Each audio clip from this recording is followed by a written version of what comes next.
Okay, rise and shine, everybody, up and at 'em.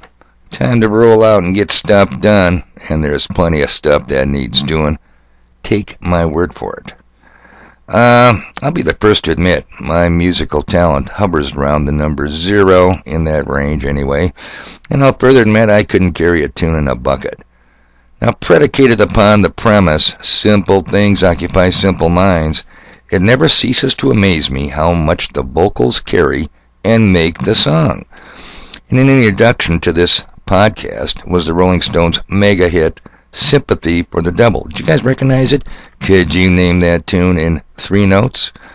The opening track from the band's 1968 album, Beggar's Banquet. Well, I have no sympathy for the devil. Top dog, ruling leader of Team Evil, the chief extra-dimensional. No, none whatsoever. No sympathy for that son of a bitch.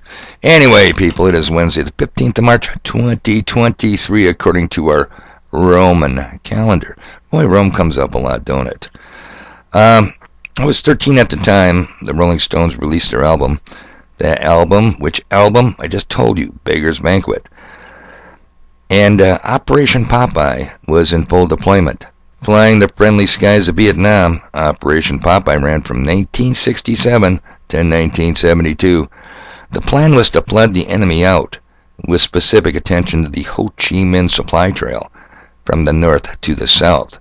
Bottom line, the U.S. military got damn good in spraying weather modification chemicals. And that was in 1972. How do you think they perform today? With additional 50 years of practice and development, they say practice makes perfect. As the title of this podcast reveals, don't just spray them, bury them. I'm not the only chemtrail kook. Here's retired U.S. Air Force Major General Richard Rolig. He might have something to say. Here we go.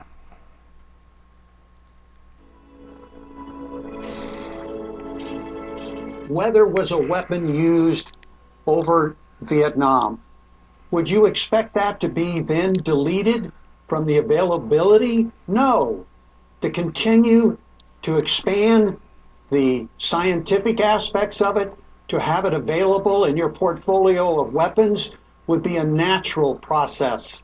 Therefore, should you expect that it is available on demand to have the ability to modify weather?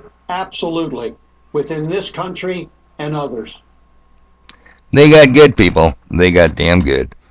So, the moral of the story, Team Evil plays dirty. Look up and see their dirty deeds done dirt cheap. And just for shits and giggles, let's look at today's 10-day weather forecast. Well, you know what? I'm not even going to bring it up.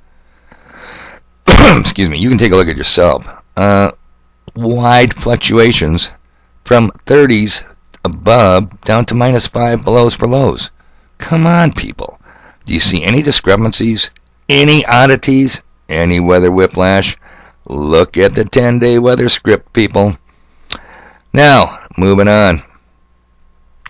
The banksters, those merry pranksters, are not only Masons, but outright gangsters. Yes, Dan the Mason Man, I'm talking about you and your kind. And I'm going to read you something here, considering this platform, people, and why I must be cautious. I'm going to read and not play from TrueNews.com's show last night. Silicon Valley Bank's collapse last Friday created a panic among many Israeli technology companies that had money deposited at SVB, that's Silicon Valley Bank.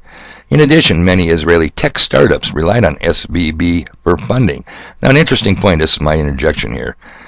These Israeli tech startups, they're not in California. Gee, I wonder where the hell they really at. 2 Israeli banks helped transfer $1 billion from SVB to Israel hours before the crash. Even more astounding is that billions of more dollars were deposited by Israeli tech companies in SVB and benefited from the U.S. government's emergency bailout announced last Sunday. How convenient.